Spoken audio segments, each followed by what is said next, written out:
पवित्र जन्माष्टमी पाई आपण मानक आम चैनल को स्वागत।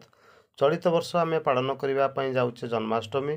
तेणु ओडिशार पूरपुल्ली आज उत्सव मुखरित। तेणु आज अध्याय आसतु जानिबा केउठारे किभଳି भाବରେ ଏହି पर्व पालन करा जाय थाए एवं ଏହି पर्व को नहीं किछि रोचक तथ्य विषय आमे आलोचना आज करिबा। यही पवित्र जन्माष्टमी को श्रीकृष्ण जन्माष्टमी, कृष्णाष्टमी, सातम आठम, गोकुलाष्टमी, अष्टमी रोहिणी, श्रीकृष्ण जयंती बा केवल श्री जयंती बा केवल जन्माष्टमी नाम विष्णुंकर अवतारी पुरुष प्रभु श्रीकृष्ण जन्मदिन को हिंदू माने जन्माष्टमी रूपे पालन करिथांती। यह हिंदू पंजिका अनुसार भाद्रव मास कृष्ण पक्ष अष्टमी तिथि पालन करा जाय थाए। एही दिन लग्न रे रोहिणी नक्षत्र रही थांती। यह इंग्राजी कैलेंडर रे सर्वदा अगस्ट 15 रु सेप्टेम्बर मास 15 तारीख मध्य ही आसी थाए। भगवान श्रीकृष्ण मानव समाज को कर्मयोगर शिक्षा देइचंती। श्रीमद् भागवत गीतार कर्म अनुसार फल मिलिबो बोली से उल्लेख करिचंती। तेणु जन्माष्टमी पालन अवसर में जड़े प्रकृत कर्मयोगी होगापी शपथ नि जाए। फलर आशा न रखी विश्व सेवा करने हेउछि प्रकृत कर्मयोग। गीतारे भगवान श्रीकृष्ण प्रदर्शित पथ अनुसरण करी जे कई स्थितप्रज्ञ हो पारे। महापुरुष माने देखे जाइथवा पथरे जाई इतर लोक सुख शांति समृद्धि को सहजरे हासिल मध्य करि पारिबो। द्वापर जुगरे प्रबल प्रतापी कंस को वध करने निमंते मानव रूप में भाद्रव मास कृष्ण पक्ष अष्टमी तिथि धरावतरण करथिले भगवान विष्णु। यह थिला तांकर श्रीकृष्ण अवतार। कंस द्वारा बंदी भग्नी देवकी गर्भरु बंदीशाला अर्धरात्रिर रोहिणी नक्षत्र वृष राशि संजोग समय जन्म लाभ करथिले भगवान श्रीकृष्ण। बंदीशाला पितामाता को श्रीकृष्ण जणई देइथिले तांकर धरावतरणर उद्देश्य। से दुष्ट शक्तिर विनाश और धर्म प्रतिष्ठा निमंते मानव रूप में धारण करिसंती एवं तांकर मानव लीला ही पृथ्वी समस्त प्रकार कलुष नाश करिपारिबो। पृथ्वी को कंसर अत्याचार मुक्त करने निमंते ब्रह्मांक सह देवगण को अनुरोध रक्षा करी जन्म नेइथिले भगवान श्रीकृष्ण। गोपरे नंद राजा घरे बाल्य लीला करिवे। राक्षस निपात पई तांको नंद राजा घरे रहिबा को पड़िबो। तेणु सेठारे जन्म कर नैथिबा बिजुली कन्या को बंदीशाला को आनी तांको नै गोपपुर रे नंद राजा घरे समस्त अगोचर रे थोई दे आसीबा को पिता को कहिथिले।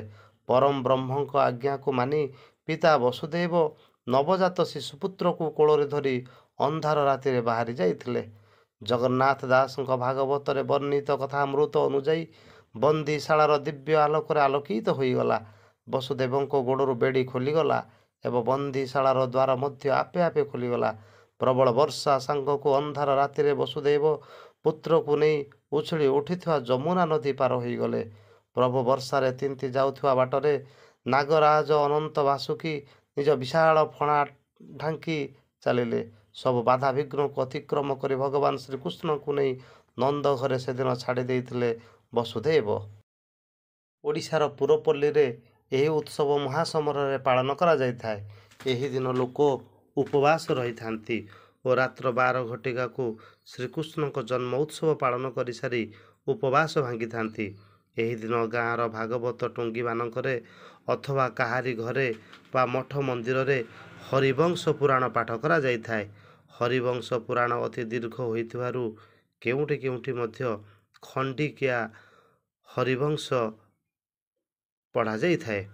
श्रीमंदिर रे पालित होउथबा पर्वपर्वाणी मानक भितरु जन्माष्टमी अन्यतम।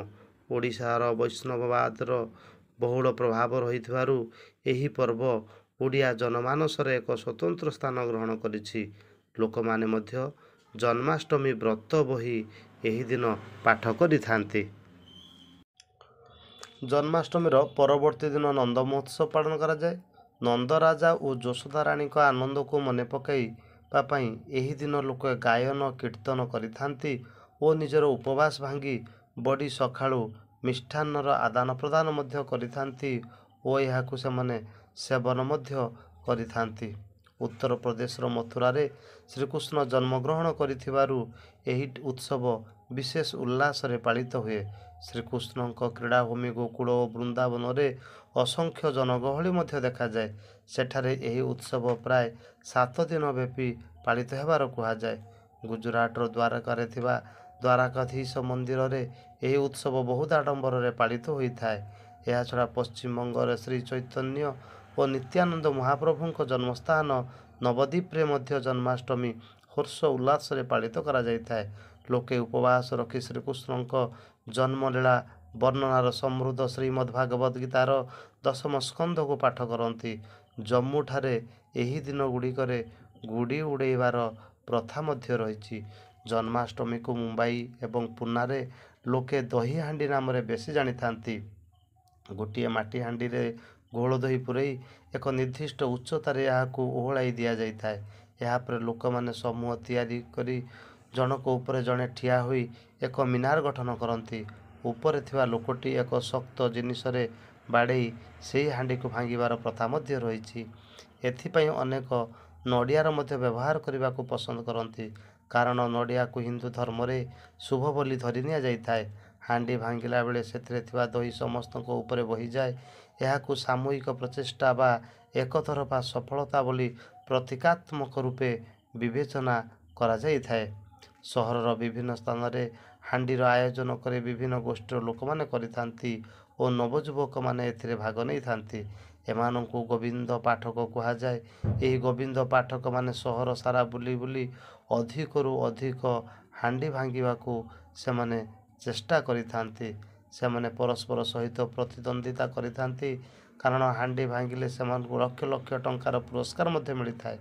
କେତେକ ସ୍ଥାନରେ ଏହା ରାଜନୈତିକ ଅଭିସନ୍ଧିଯୁକ୍ତ ହୋଇଥାଏ।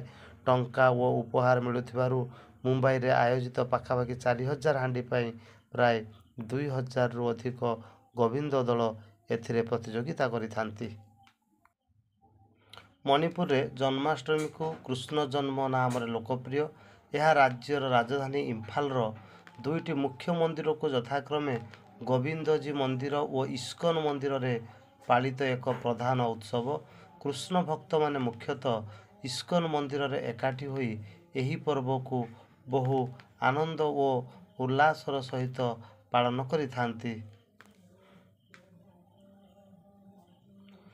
କର୍ଣ୍ଣାଟକରେ ମାଧବା, ଆୟେଙ୍ଗାର ଓ ଶ୍ରୀ ବୈଷ୍ଣବ୍ୟ ସ୍ମାର୍ତ୍ତମାନେ ଏହି ଉତ୍ସବକୁ ବହୁ ଆଡ଼ମ୍ବର ସହକାରେ ପାଳନ କରିଥାନ୍ତି। ଶ୍ରୀକୃଷ୍ଣଙ୍କ ପ୍ରତିମାକୁ ଏକ ସୁସଜ୍ଜିତ ମଣ୍ଡପରେ ସ୍ଥାପନା କରି ତାଙ୍କର ଭକ୍ଷଣ ନାମକ ଏକ ସ୍ୱତନ୍ତ୍ର ରୂପେ ପ୍ରସ୍ତୁତ ପ୍ରସାଦ ଓ ଅନ୍ୟାନ୍ୟ ଫଳମୂଳ ସହିତ ଅର୍ପଣ ମଧ୍ୟ କରାଯାଇଥାଏ। ଭଗବାନ ଶ୍ରୀକୃଷ୍ଣଙ୍କୁ ନେଇ ଆଜିର ଉପସ୍ଥାପନାଟି ଆପଣମାନଙ୍କୁ ନିଶ୍ଚିତ ଭାବରେ ଭଲ ଲାଗିଥିବ। ଭଲ ଲାଗିଲେ ଆମ ଚ୍ୟାନେଲକୁ ଲାଇକ୍, ସେୟାର ଏବଂ ସବସ୍କ୍ରାଇବ୍ କରିବାକୁ ଭୁଲିବେ ନାହିଁ। ରହୁଛି, ନମସ୍କାର।